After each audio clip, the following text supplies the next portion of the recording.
to the issue of reform, I would say generally this. I think our country, the criminal justice system, the community, we're always intended to continue to be moving forward and making progression for our people in the process. So we should always be getting better. And I think that's really goes to the question of, is there a need for reform? Nothing was ever intended to be a finished product. I mean, even the Constitution was never intended to be a finished product. That's why you have the amendment process available to you. So as a country and a community and the criminal justice system, we're set up. We are designed to continually improve and get better. But we're not designed and set up to have that take place all by itself and on its own, which is why it's important that you have groups like yourself and the things that you all are doing here today, because the only way to change it and reform it and make sure it continues to get better is by the people. People have to be involved. They have to be calling to attention and bringing people to recognize what are the issues. What do we need to look at? What do we need to maybe tweak or adjust? What kinds of debates, what kind of forums do we need to have to get people involved so we understand what is going on in the issues. But everything is, that's my view. I don't think anything's ever intended to be a finished product. Where it's intended to be set up so that we continually make it better.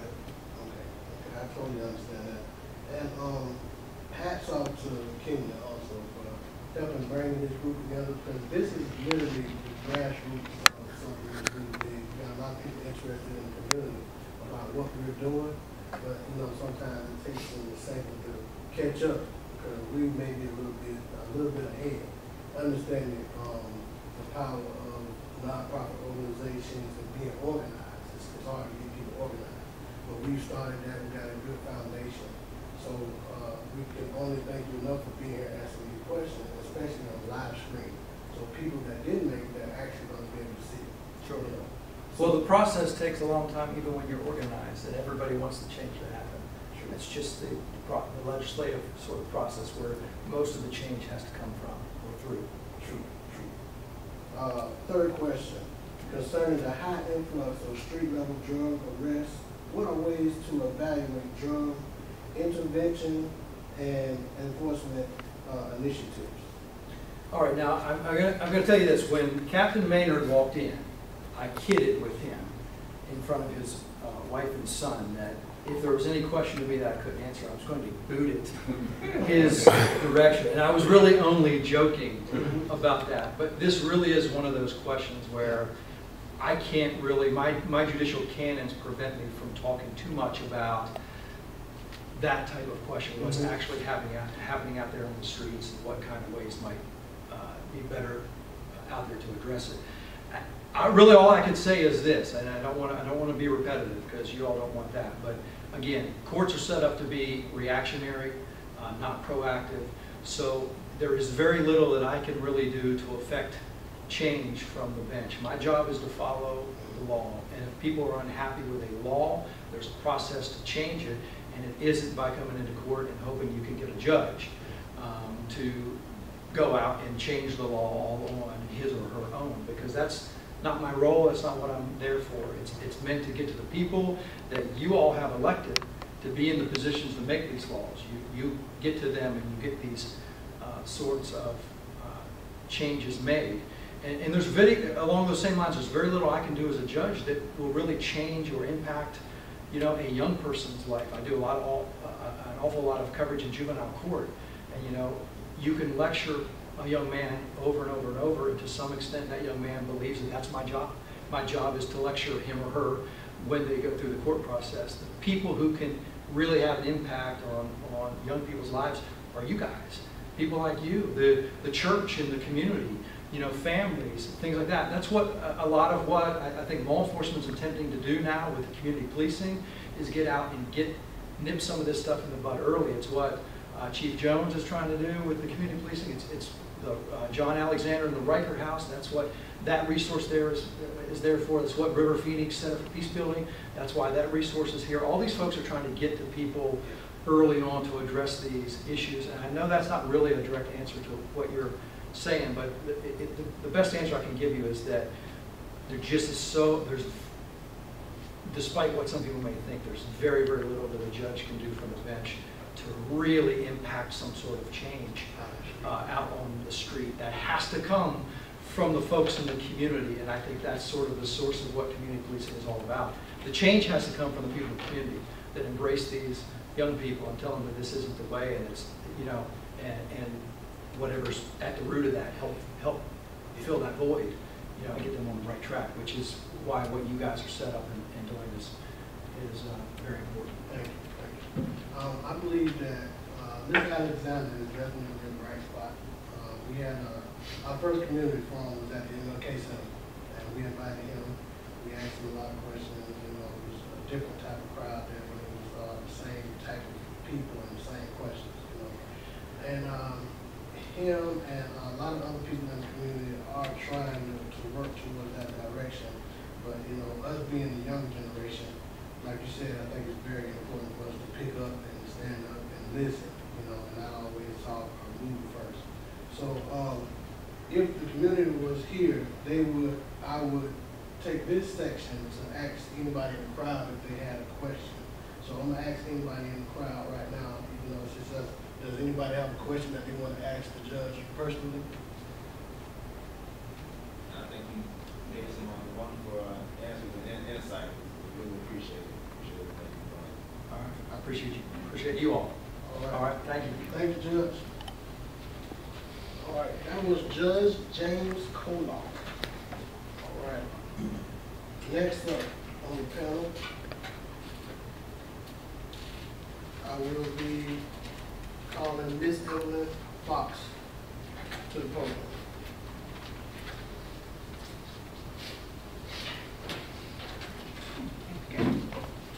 How you doing, Miss Fox? I am doing this great. All right.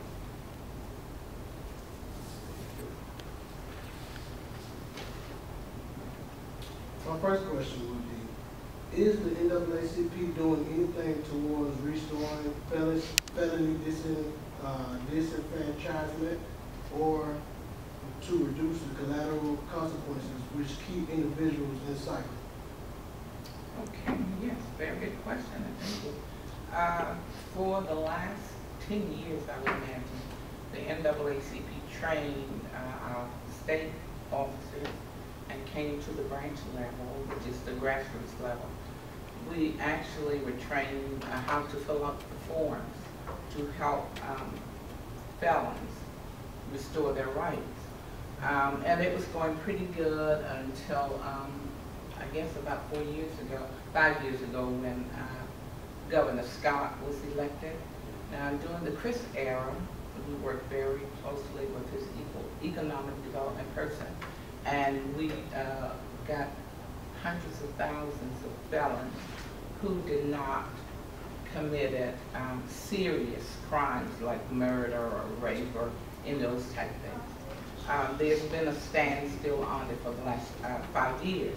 However, there is an initiative that hopefully will be on the ballot next year, saying it will be a law to reinstate convicted felons' rights after they have served their time and paid their dues to the system.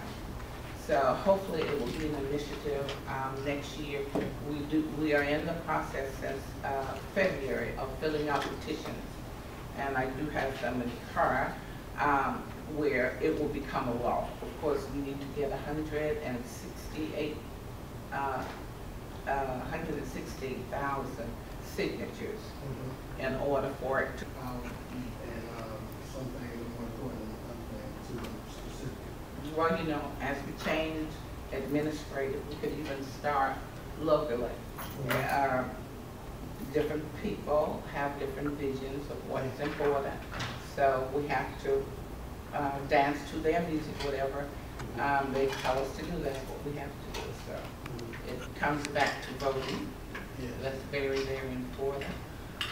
The NAACP does not endorse candidates, but we do endorse issues and we endorse people who support the issues that we support.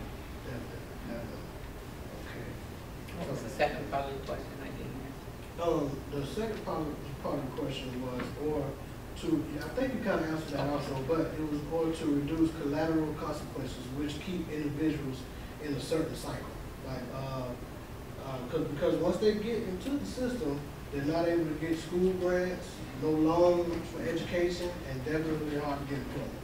Okay, well, we've been working collaboratively with GPD and Judge Turner and a whole group of people with the school to prison pipeline. I don't know if you've heard of it, and Judge, you probably have.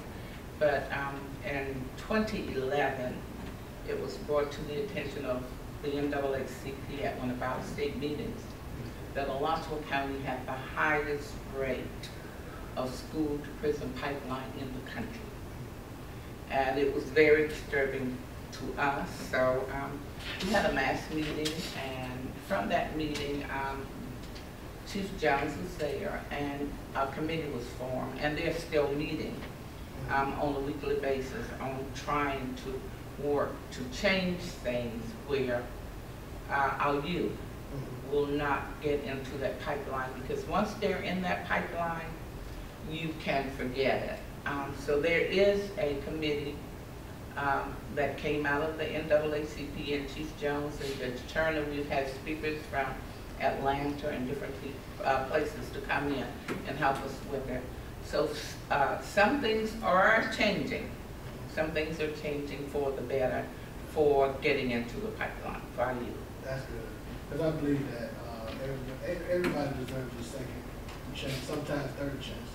Because even good people like myself, I was raised by both my parents. My dad was an active NAACP member. He also was Grandmaster of the other organization he was in. And yes, and he taught me the right way, guaranteed. And it's guaranteed almost I wanted to go the wrong way just because my other friends or family members my age was doing it. And I needed somebody to kind of nudge me in the right direction. And with programs as such, I think someone who didn't get the right nudge probably could definitely end up in the pipeline. And we need people like you, us, everybody here to kind of pull them out. But it's good people sometimes. Yeah. Pull them out. Second question. How does the NAACP assist with the protection of one's rights? Well, we are a civil rights organization. We don't go out and look for, we don't listen at the news and say, well, this person's civil rights has been violated. We only address cases that comes to us in a written form. There are many, not only in Alachua County, in Gainesville, excessive force and things of that nature. It's on the rise here in the Gainesville, Alachua County. We have several cases that we're looking into. We went before the Internal Affairs with the City of Gainesville about some serious, let me tell you how serious they were. And there was a young man that ran from a police officer because his license was suspended. Well, this young man ended up on life support for 8 days. And after the 9th day, they sent him to the jail. And from the jail, he went to court and went straight to prison. Another young man, his mother called because he was mentally challenged, and they usually take him to Iridium if he's not on his medication for a certain other time. They called, well, this young man was ended up in the hospital in intensive care for over 2 weeks. Those are the things that get reported to us. But those are just two of them that we're working on currently. So we don't look for cases, but if they come to us, we take it to the fullest extent. I think we need some more diversity training, all policemen and teachers, anybody that deals with our youth. I think there's a culture barrier where sometimes they don't understand us, whites don't understand us, and we don't understand them. So I think everybody, before they become a policeman or anything, they should be asked to go through a diversity training. With the culture of the country and everything that's going on, it can't help.